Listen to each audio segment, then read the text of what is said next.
Olá, tudo bem?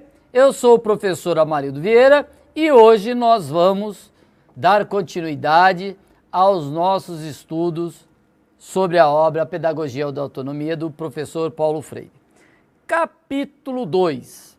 Ensinar não é transmitir conhecimento. Então já fique atento com o título. E o professor Paulo Freire ele já vai entrar aqui nesse tópico já elencando uma série de questões importantes. Ensinar exige consciência do inacabamento, reconhecimento do ser condicionado, etc, etc, etc. Veja só, todos esses tópicos que estão aqui, contidos nesse ensinar exige, nós vamos trabalhar a partir de agora. Correto? Portanto, eu não vou aqui citar nenhum deles. Eu vou já avançar naquilo que nos interessa. Olha aqui, ó. Certo? Então vamos lá. Ensinar não é transferir conhecimento. Certo? Então o professor Paulo Freire já está definindo. Eu não posso chegar numa sala de aula e falar, olha, pessoal, eu vim aqui, eu estudei muito, vim de uma boa universidade e é isso, isso, isso. Usar o termo que ele vai utilizar lá na frente, conhecimento bancário, não posso chegar lá e depositar, não é banco, tá? O que o professor Paulo Freire fala? Eu vou ler esse primeiro tópico para desencadear a discussão, depois nós vamos avançando. Ensinar é criar possibilidade aos alunos, agora sim, para a sua própria construção. Em outras palavras, para o professor Paulo Freire, conhecimento é um processo de construção e quem constrói esse conhecimento é o próprio educando. Nós, educadores, vamos mediar. Nós, educadores, nós vamos estabelecer com esses estudantes uma relação dialógica. E a partir do momento que a relação dialógica existe entre educador e educando, a partir daí estão dadas as condições, ou está dada a condição, para que o educando ele possa construir o seu conhecimento. Nesse sentido, ele coloca que o educador, desculpe-me, ele tem que ser um sujeito, como nós vimos no capítulo 1, pesquisador, estudioso, tal, e é ele, educador, que deve levar aos seus estudantes, ou deve, usando o termo dele, anunciar o novo. É isso. O que é anunciar o novo? Anunciar o novo significa o quê? Levar a esses estudantes, mostrar a esses estudantes que existe todo um legado cultural, um legado de conhecimento que está aí no mundo e que ele, educando, pode ter acesso e pode se apropriar desse legado. Cabe, portanto, ao educador ser o mediador entre esse legado e os seus educandos. Aí ele avança. Prática formadora. Então, daí a imperiosidade da prática formadora, eminentemente ética. O que ele está querendo dizer?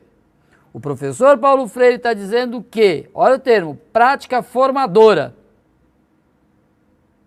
Isso é interessante. Existe, portanto, uma diferença entre educar significa formar indivíduos. Então, veja só, não é só ensinar para os estudantes, como dizem aí, habilidades e competências. Não é isso. A escola, necessariamente, ela não tem que ensinar habilidades e competências. Isso é consequência. A educação, ou no caso específico a escola, ela tem que formar seres humanos. Seres humanos balizados por princípios humanos. Balizados por princípios éticos. Balizados por princípios humanos e por princípios éticos. Princípios esses que vão gerar nesse indivíduo, ou vão potencializar esses indivíduos para que eles possam enxergar o mundo a partir ou com olhos críticos e também transformá-los. Mas não é transformá-los no sentido da barbárie ou na via da barbárie, mas na via de um mundo verdadeiramente humano. Nesse sentido, é que o conformismo sai de cena. O mundo não é predeterminado. A história, ela não é predeterminada. O mundo, a história do mundo, ela é socialmente constituída.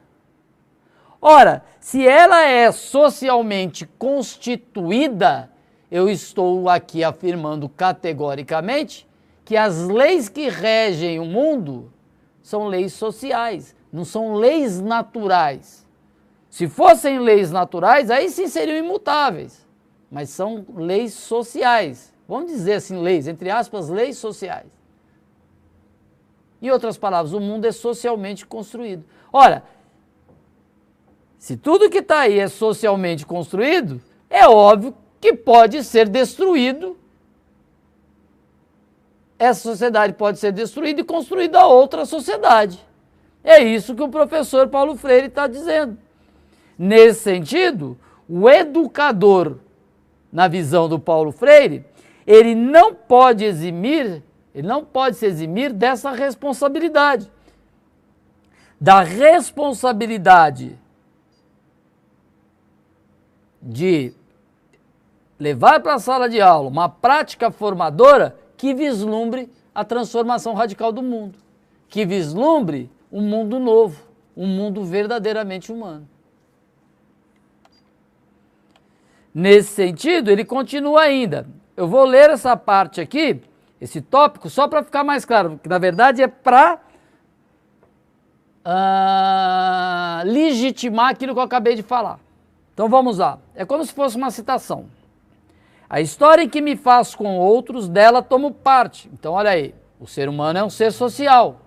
É um tempo de possibilidades, de problematização do futuro e não de inexorabilidade. Em outras palavras, é isso que eu disse. O mundo, ele pode ser transformado. O mundo pode ser modificado. O mundo não é, ele está sendo, como já diria o próprio Paulo Freire. Ou, como eu acabei de dizer, o que está aí não brota da árvore. O que está aí foi construído. Portanto, pode ser destruído. E pode ser construído um mundo verdadeiramente humano. Então é isso. Próximo tópico. Ensinar exige o reconhecimento de ser condicionado. Então aqui existem duas questões importantes. Primeiro, o ser humano, ele é um ser condicionado. Por que ele é um ser condicionado? Porque ele é um ser social. O ser humano está inserido numa sociedade. Essa sociedade, ela vai nos condicionar. Nesse sentido, existem duas questões. Primeiro, nós podemos romper com esse condicionamento. Nós podemos, em outras palavras, romper com a ideologia dominante. Nós, em outras palavras, podemos ser rebeldes em relação ao sistema, em relação à ideologia dominante. Por isso que o professor Paulo Freire fala, olha só, eu vou ler também esse tópico. Sei que sou inacabado, porém consciente disso, sei que posso ir além. Através da tensão entre que herdo geneticamente, o que herdo socialmente, cultural e historicamente. Em outras palavras, eu sou o que sou, entretanto, posso superar isso. O que eu sou está sendo condicionado socialmente. Esse ser fragmentado, esse ser cindido, esse ser desumanizado. Em outras palavras, esse ser do capital. Somos homens e mulheres do mundo do capital. Entretanto, nós podemos superar isso, porque nós não somos seres acabados. Nós somos seres inacabados dotados de razão. E uma vez dotado de razão, nós podemos desenvolver a consciência crítica e a autonomia para poder transformar, nos rebelar contra esse condicionamento, ou superar, desculpe-me, essa situação de condicionamento e nos condicionarmos em outros valores ou a partir de uma outra vertente. Uma vertente humanista na visão do Paulo Freire. Nesse sentido é que ele diz, deixo de ser apenas objeto para ser parte da história. Deixo de ser um ser passivo para ser um ser ativo, transformador da história. Ativo significa um ser com consciência crítica e autônomo, capaz sim de ser dono do seu mundo, capaz sim de fazer história. Aí ele avança. Respeito à autonomia do educando. Nesse sentido, retomamos a última aula, quando Paulo Freire dizia que é necessário respeitar e valorizar a identidade cultural do educando, a nossa identidade cultural, a identidade cultural do nosso povo. Nesse sentido, exige-se o respeito a essa identidade cultural, exige o respeito ao conhecimento prévio.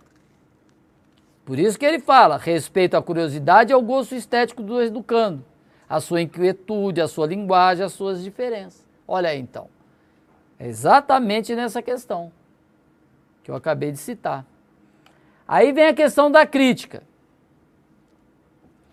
A escola ela precisa necessariamente estimular a consciência crítica das pessoas, tanto do professor quanto do educando. A consciência crítica, ela tem que ser estimulada cotidianamente na escola. Agora veja só, não é a crítica chapa branca ou a crítica palpiteira, que hoje em dia a gente vê todo mundo aí falando, né? Todo mundo virou economista, filósofo, sociólogo, historiador, virou tudo. Dizem, não dizem nada, né? Acaba complicando mais do que esclarecendo. Não é isso. É ter a consciência crítica, sabendo o que fala, sabendo refletir sobre o mundo. Uma consciência crítica, quando que o sujeito ele possui ele assimilou uma série de uma série de conceitos e categorias que permite a ele olhar o mundo e refletir sobre o mundo, avaliar esse mundo, compreender esse mundo e a partir daí intervir e transformá-lo. Nesse sentido, ele fala da questão do bom senso. Bom senso e ética. O bom senso no sentido de olhar a realidade e analisar a realidade, compreender a realidade. A ética no sentido de você não ser engolido pela barbárie, mas sim você criar uma nova perspectiva. Eu sempre lembro daquela discussão, da diferença da pequena política e da grande política. A grande política, a pequena política, desculpe-me, é essa rasteira, do toma lá da cá. A grande política, como já diria o Gramsci, já é diferente. É aquela política onde que se reflete, onde que se pensa, onde tem a razão como norte. É aquela política que visualiza, que tem aspirações, que tem utopias no sentido positivo da palavra, né? De anunciar o futuro, de almejar o futuro. Então, essas são as questões, são essas diferenças que nós temos que perceber. Então, daqui a pouco nós vamos renunciar todo esse legado. Não é renunciar a esse legado humanístico, é recuperá-lo e ver ou anunciar, esse que é o termo, a possibilidade de um mundo mais humano, um mundo verdadeiramente humano. Direito dos docentes. Aqui eu vou passar rapidamente. No primeiro capítulo, na primeira aula que nós trabalhamos, nós discutimos a questão da corporificação. O professor tem que corporificar, o educador tem que corporificar aquilo que ele fala. Então veja só, não adianta eu chegar numa sala de aula, falar em liberdade, igualdade, etc, revolução, mudança, transformação social, consciência crítica, etc. Se nós, educadores, não defendermos os nossos próprios direitos enquanto docentes, não nos organizarmos enquanto categoria para defendermos a dignidade do nosso trabalho, a dignidade da nossa remuneração e o nosso reconhecimento enquanto educadores. Então o professor Paulo Freire diz que todos nós, educadores, temos que sermos o quê? Engajados. Engajados e nos organizarmos politicamente no sentido de efetivamente construirmos um processo educacional, um projeto educacional, onde nós, professores, sejamos tratados com dignidade e sejamos, inclusive, ou tenhamos, inclusive, uma remuneração de acordo com a nossa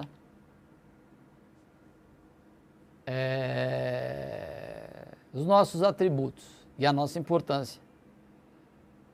Vamos para outro tópico, apreensão da realidade. Aqui, já falei, na verdade ele vai recuperando, ele vai problematizando. Então o professor Paulo Freire diz que é preciso, o ser humano precisa conhecer as diferentes dimensões da prática educativa. Nesse sentido, é preciso ter o quê? Consciência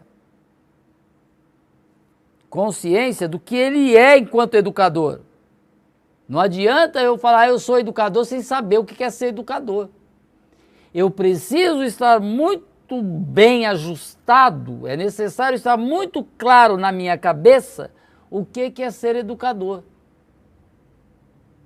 Para que a partir daí eu possa entrar numa sala de aula e juntamente com os estudantes desenvolver um trabalho que possa de fato transformar a realidade. Em outras palavras, o educador tem que ter muita consciência do seu papel de educador. Tem que ter muita consciência da sua função social, que é a função do professor. Então veja só, nesse sentido, Paulo Freire, ele não aceita em hipótese alguma que o professor não seja um sujeito minimamente progressista. É necessário que esse professor seja minimamente progressista. Na verdade, na cabeça do professor Paulo Freire, o sujeito tem que ser revolucionário, tá certo? Em outras palavras, o professor não pode ser um sujeito racista, preconceituoso, reacionário politicamente, machista, um sujeito fascista, sujeito reacionário de direita. Na visão do professor Paulo Freire, isso é inadmissível para um educador. Até porque ele vai reproduzir toda essa ideologia reacionária, anti-humanista, dentro de uma sala de aula. Nesse sentido, os nossos jovens, as nossas crianças, ou os nossos educandos, falando de uma forma mais geral, eles vão acabar assimilando uma concepção de mundo totalmente avessa aos seus interesses enquanto classe social. Então essa é a primeira questão. A outra questão, aqui eu vou ter que ler também. Deve estar atento à difícil passagem da heteronomia para a autonomia, para não perturbar a busca de investigação dos estudantes. Bom, a heteronomia para a autonomia. A heteronomia, digamos assim de uma forma bem rápida, seria aquela ou aquele momento onde que o educando, ele ainda é um ser, né, um ser social, que eu digo, que ele não alcançou ainda a sua autonomia. Em outras palavras, ele é um ser mais apassivado. Então, esse professor, esse educador, eles têm que estar muito atentos a essa difícil transição. A essa difícil transição da heteronomia, ou desse momento onde o educando é apassivado ainda, está numa posição apassivada, para um estágio onde esse educando já atingiu a consciência crítica ou a autonomia. É um momento muito difícil, é uma transição muito difícil, tortuosa, complexa,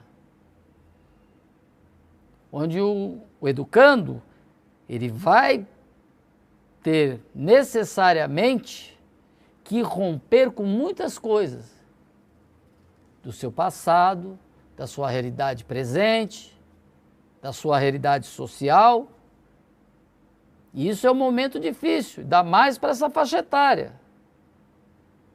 Isso se nós falarmos de crianças e adolescentes. Agora imagina o pessoal do EJA.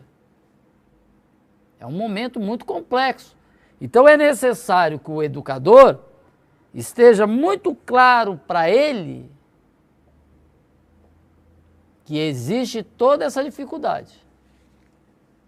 Tem que estar muito claro para ele que é preciso todo um processo para que o educando consiga alcançar esse estágio. Então veja o termo que eu usei, processo. É necessário, é um processo árduo, difícil.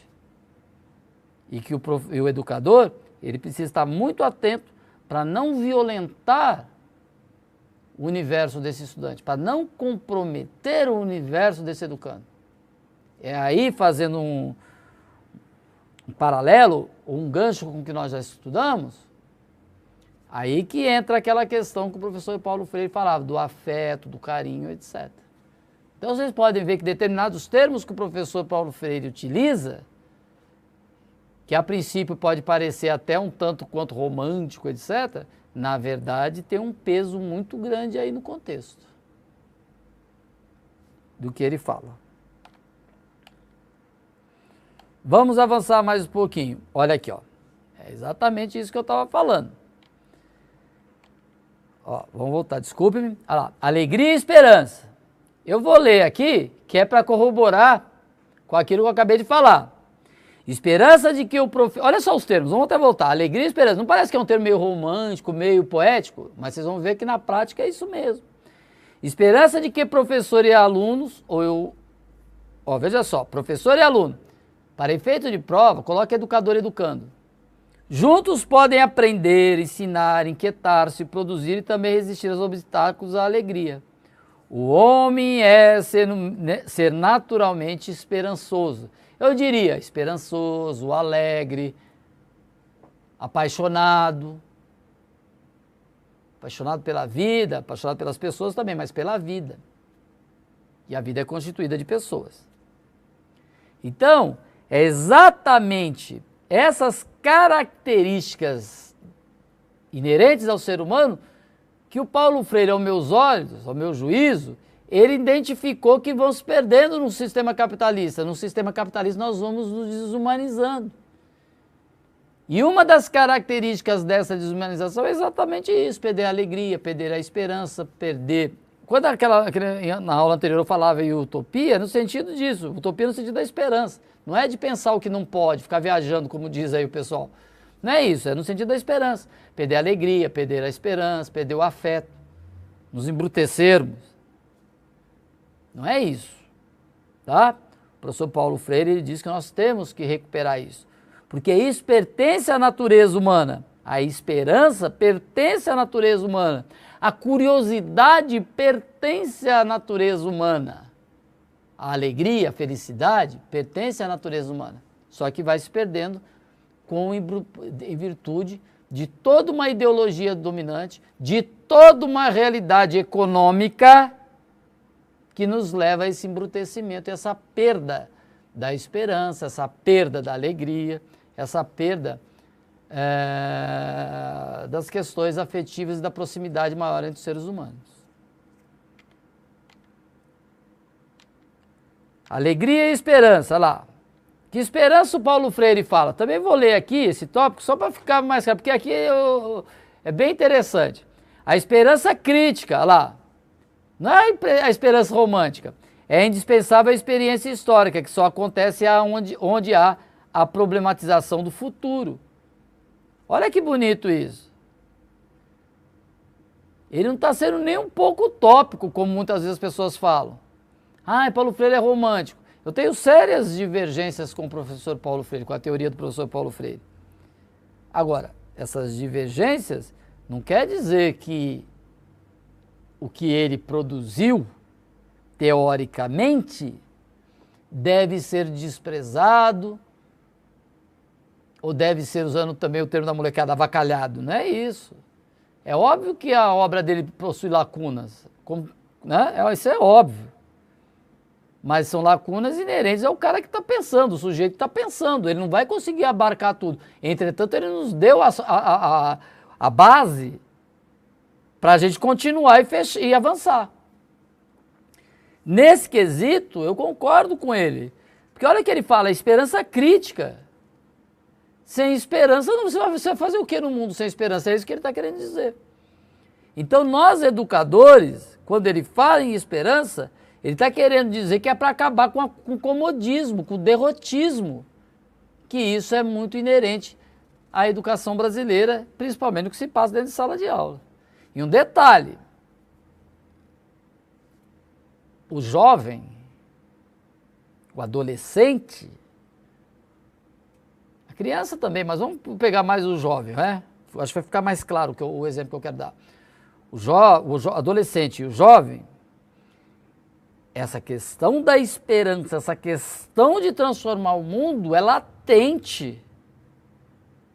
Ela está pulsando no seu sangue, na sua cabeça, no dia a dia, no seu coração, no dia a dia. Um exemplo maior é se nós observarmos que todas as grandes, eu vou usar aqui um termo no sentido positivo, não é no sentido pejorativo não. Em todas as grandes agitações políticas da história da humanidade, a juventude são os jovens que estão à frente. E os adolescentes também. Posso dar alguns exemplos aí. Olha lá a Primavera Árabe. Olha as intifadas que acontecem sistematicamente na Palestina. Olha aqui no Brasil os nossos estudantes se levantando contra as medidas autoritárias dos nossos governantes. Não é isso? Eles vão para a rua, eles ocupam a escola, etc. e tal. São todos jovens.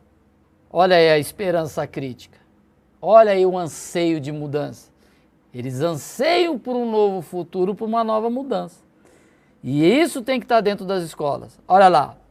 O futuro não determinado, mas que pode ser mudado, pode ser alterado através da intervenção na realidade. E olha aqui, ó, convicção e mudança. Convicção de que o mundo não é, ele está sendo. Convicção de que o mundo pode ser mudado, pode ser alterado. Então, toda a teoria, todo o conhecimento produzido pelo professor Paulo Freire vai no sentido de dizer que esse mundo pode ser alterado. Ele não é, ele está sendo. Nesse sentido, cabe ao professor estimular a curiosidade dos estudantes.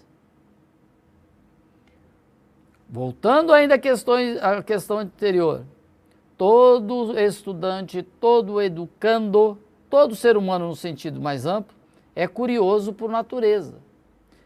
Entretanto, essa curiosidade ela tem que ser potencializada. E para que ela possa ser potencializada, é necessário uma relação dialógica entre o educador e o educando. E esse diálogo tem que ser um diálogo aberto, franco e um diálogo que seja norteado pelo conhecimento, pelo debate, por todo um legado cultural que nos existe, que existe e que nos pertence e que não pode ser menosprezado. Perfeito? Aí vem a questão da curiosidade ingênua. Essa curiosidade espontânea, que é a curiosidade ingênua, que precisa ser superada para chegar à curiosidade crítica. Correto? Então é isso, meus caros. Só para encerrar, portanto, a prática educativa crítica é aquela que transita da curiosidade espontânea para a curiosidade epistemológica. Epistemológica vai no sentido da curiosidade crítica.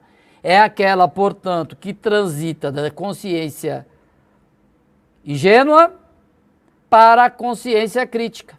É aquela que transita de uma postura passiva ou apassivada diante do mundo e da história para uma postura ativa e transformadora da realidade presente, ou seja, transformadora do mundo, transformadora da história. Então é isso, meus caros.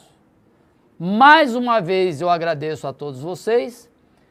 Na próxima aula nós iniciaremos o capítulo 3, para fecharmos daí então essa análise do livro do professor Paulo Freire.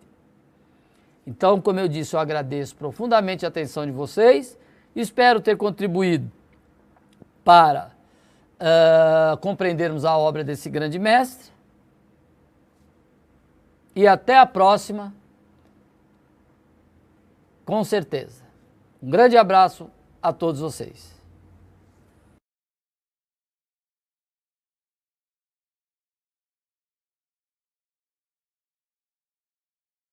Palavras, o mundo é socialmente construído. Ora, se tudo que está aí é socialmente construído, é óbvio que pode ser destruído. Essa sociedade pode ser destruída e construída outra sociedade. É isso que o professor Paulo Freire está dizendo. Nesse sentido, o educador, na visão do Paulo Freire, ele não pode se eximir dessa responsabilidade. Da responsabilidade de levar para a sala de aula uma prática formadora que vislumbre a transformação radical do mundo, que vislumbre um mundo novo, um mundo verdadeiramente humano. Nesse sentido, ele continua ainda. Eu vou ler essa parte aqui, esse tópico, só para ficar mais claro, que na verdade é para legitimar aquilo que eu acabei de falar. Então vamos lá. É como se fosse uma citação. A história em que me faço com outros, dela tomo parte. Então olha aí, o ser humano é um ser social. É um tempo de possibilidades, de problematização do futuro e não de inexorabilidade. Em outras palavras, é isso que eu disse. O mundo, ele pode ser transformado. O mundo pode ser modificado. O mundo não é, ele está sendo, como já diria o próprio Paulo Freire. Ou, como eu acabei de dizer, o que está aí não brota da árvore. O que está aí foi construído. Portanto, pode ser destruído. E pode ser construído um mundo verdadeiramente humano. Então é isso. Próximo tópico. Ensinar exige o reconhecimento de ser condicionado. Então aqui existem duas questões importantes. Primeiro, o ser humano, ele é um ser condicionado. Por que ele é um ser condicionado? Porque ele é um ser social. O ser humano está inserido numa sociedade. Essa sociedade, ela vai nos condicionar. Nesse sentido, existem duas questões. Primeiro, nós podemos romper com esse condicionamento. Nós podemos, em outras palavras, romper com a ideologia dominante. Nós, em outras palavras, podemos ser rebeldes em relação ao sistema, em relação à ideologia dominante. Por isso que o professor Paulo Freire fala, olha só, eu vou ler também esse tópico. Sei que sou inacabado, porém consciente disso, sei que o mundo, a história do mundo, ela é socialmente constituída.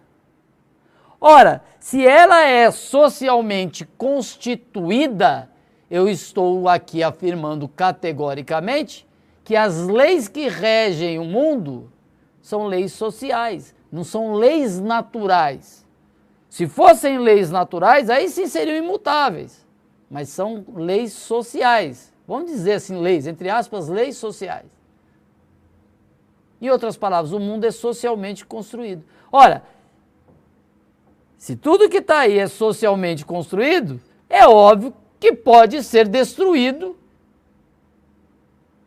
Essa sociedade pode ser destruída e construída outra sociedade. É isso que o professor Paulo Freire está dizendo.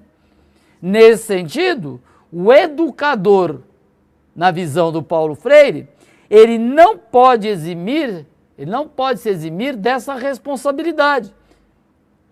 Da responsabilidade de levar para a sala de aula uma prática formadora que vislumbre a transformação radical do mundo, que vislumbre um mundo novo, um mundo verdadeiramente humano. Nesse sentido, ele continua ainda. Eu vou ler essa parte aqui, esse tópico, só para ficar mais claro, que na verdade é para legitimar aquilo que eu acabei de falar. Então vamos lá. É como se fosse uma citação. A história em que me faço com outros, dela tomo parte. Então olha aí, o ser humano é um ser social. É um tempo de possibilidades, de problematização do futuro e não de inexorabilidade. Em outras palavras, é isso que eu disse. O mundo, ele pode ser transformado. O mundo pode ser modificado. O mundo não é, ele está sendo, como já diria o próprio Paulo Freire. Ou, como eu acabei de dizer, o que está aí não brota da árvore. O que está aí foi construído. Portanto, pode ser destruído. E pode ser construído um mundo verdadeiramente humano. Então é isso.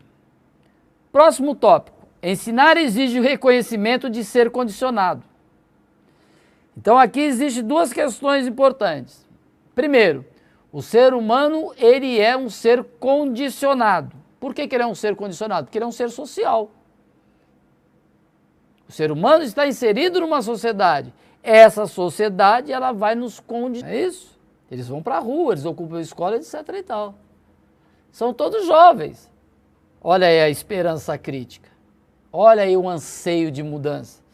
Eles anseiam por um novo futuro, por uma nova mudança.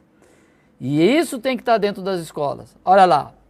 O futuro não determinado, mas que pode ser mudado, pode ser alterado através da intervenção na realidade. E olha aqui, ó, convicção e mudança. Convicção de que o mundo não é, ele está sendo. Convicção de que o mundo pode ser mudado, pode ser alterado. Então, toda a teoria, todo o conhecimento produzido pelo professor Paulo Freire vai no sentido de dizer que esse mundo pode ser alterado. Ele não é, ele está sendo. Nesse sentido, cabe ao professor estimular a curiosidade dos estudantes. Voltando ainda à questão anterior, todo estudante, todo educando, todo ser humano no sentido mais amplo, é curioso por natureza.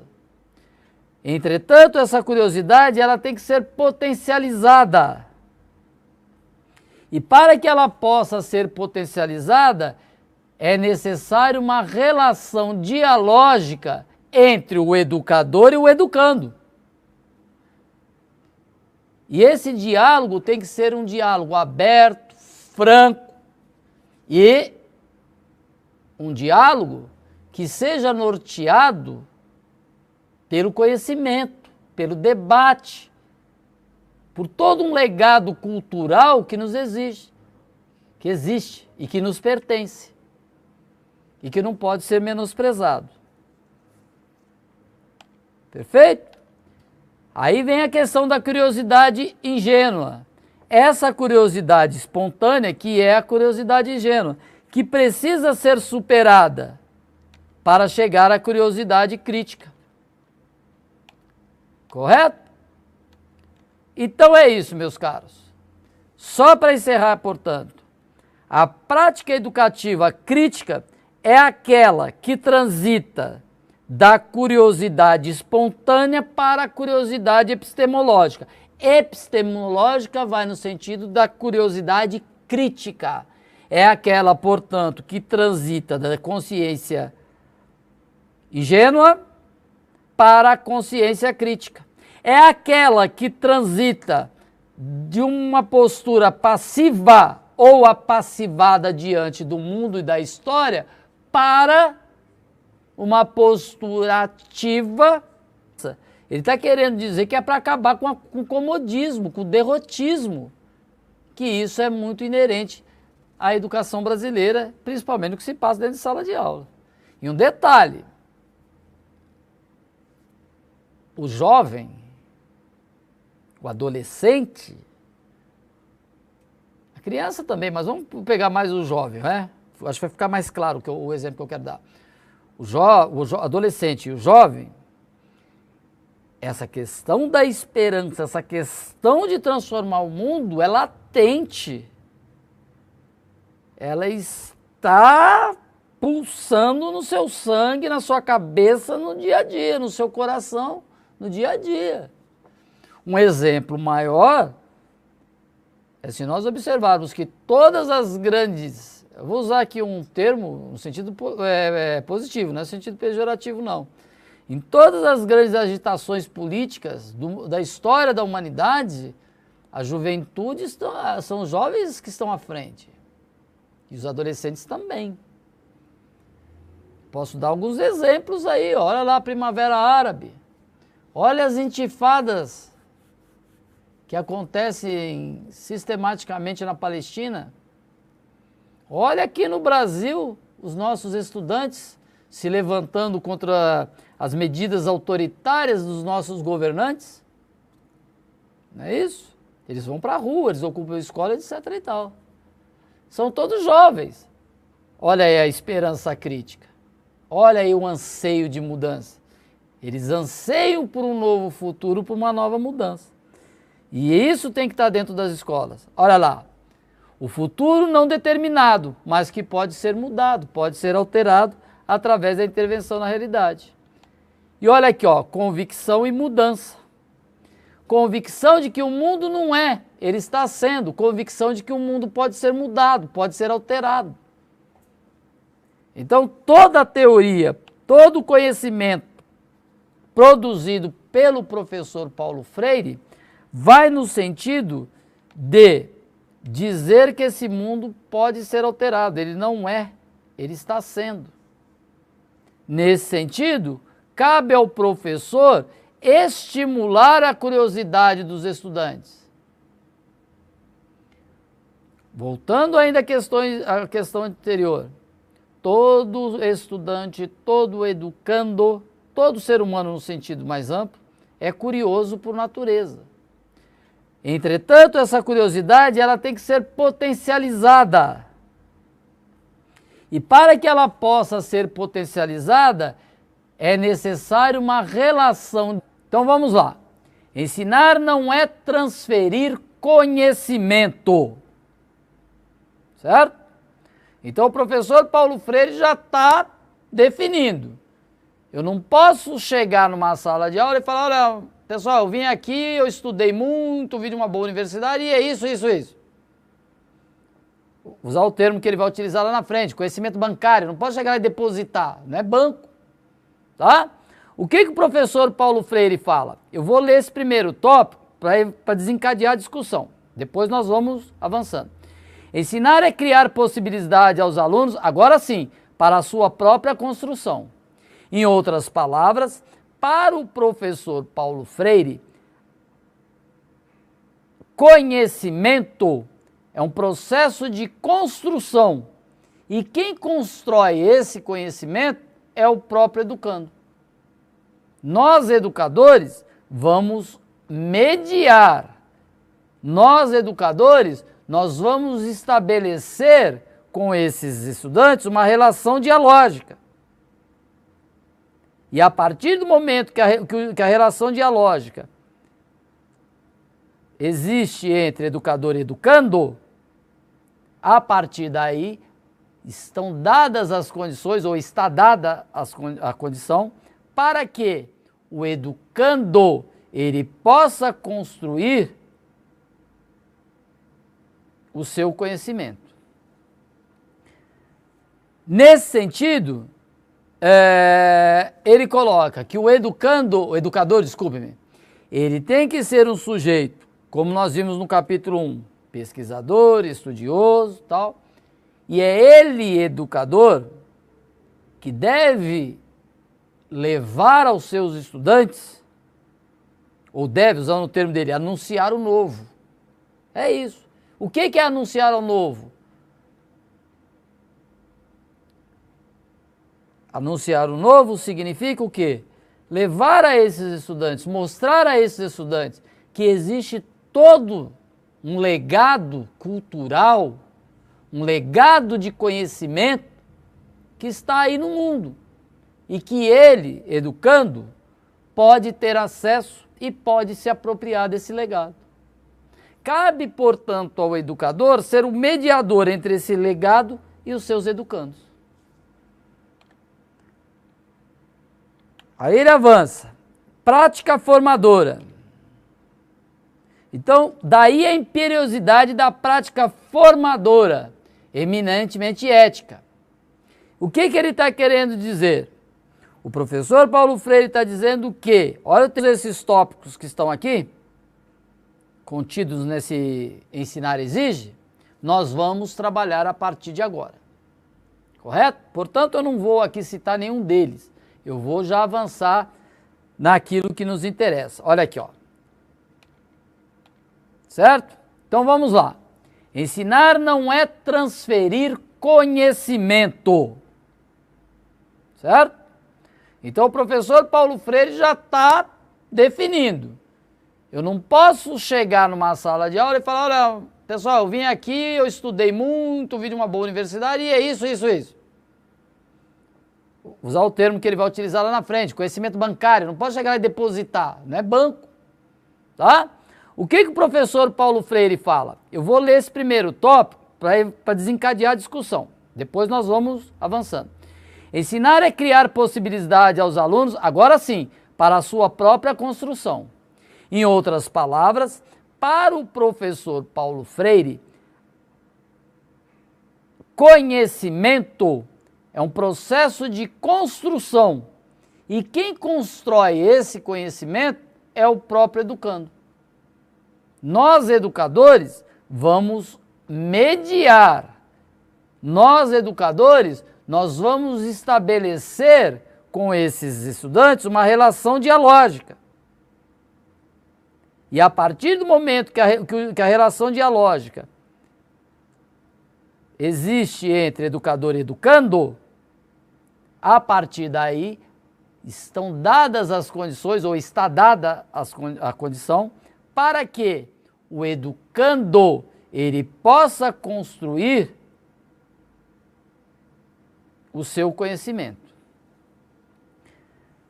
Nesse sentido, ele coloca que o educador, ele tem que ser um sujeito, como nós vimos no capítulo 1, pesquisador, estudioso, tal, e é ele, educador, que deve levar aos seus estudantes, ou deve, usando o termo dele, anunciar o novo. É isso. O que é anunciar o novo?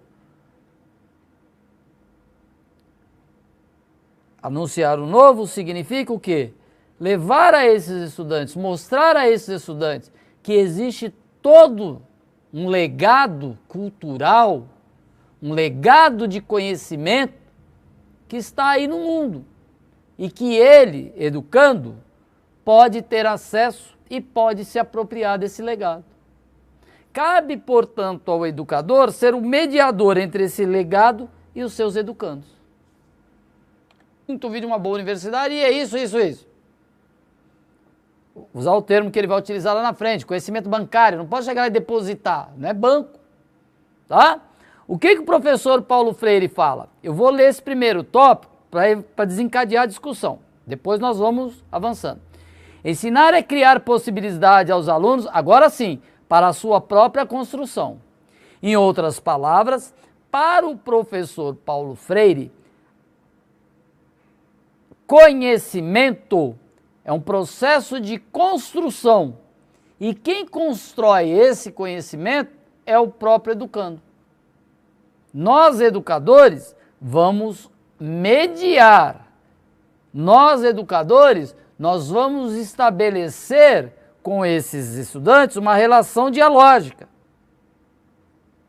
E a partir do momento que a relação dialógica